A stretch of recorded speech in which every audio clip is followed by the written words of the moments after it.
তো অবশেষে বাংলাদেশের বন্ধ শ্রমবাজারের দ্বার খুলছে মালয়েশিয়া। প্রথম ধাপে ৭,৯২৬ জন কর্মীর নাম চূড়ান্ত হয়েছে।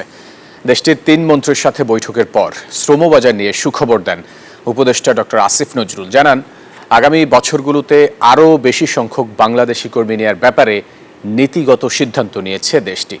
যদিও বাংলাদেশিদের জন্য শ্রমবাজার আবারও খোলার জন্য কয়েকটি শর্ত জুড়ে দিয়েছে কুয়ালালামপুর। সিন্ডিকেটের থাবায় গেল বছর মালয়েশিয়া যেতে পারেননি হাজার হাজার শ্রমিক। ভিসা জটিলতায় চোখের জলে তাদের বিমানবন্দর থেকে ফেরত আসতে হয়। সেই সাথে দেশটিতে শ্রমিক পাঠানোর ক্ষেত্রে চক্র তৈরির অভিযোগ তুলেছিল কুয়ালালামপুর।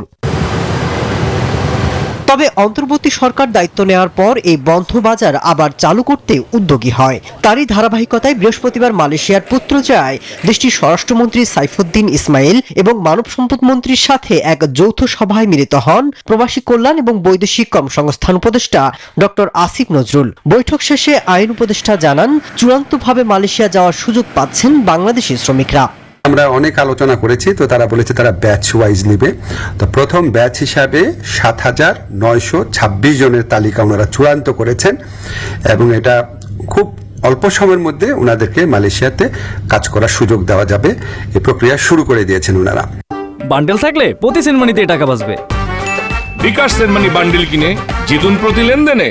এছাড়া ভিসা জটিলতা, রিক্রুটিং এজেন্সি সহ নানা ইস্যুতে ফলপ্রসূ আলোচনা হয়েছে বলে জানান উপদেষ্টা আসিফ নজরুল। বাংলাদেশ থেকে সবচেয়ে বেশি লোক নেবেন ওনারা, যেটুকু আশ্বাস আমরা পেয়েছি।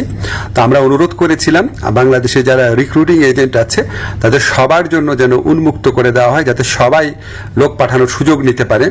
এটা আমরা অনেক ভালোভাবে বুঝিয়ে বলেছি, তো ওনারা বলেছেন ওনারা এটা ভালোভাবে বিবেচনা করে দেখবেন। আগামী কয়েক বছরে প্রায় 12 লাখ শ্রমিক নেবে মালয়েশিয়া। সেক্ষেত্রে বাংলাদেশের শ্রমিকের জন্য বড় সম্ভাবনা বলে মনে করছেন সংশ্লিষ্টরা। মাসুদ রানা, নিউজ 24।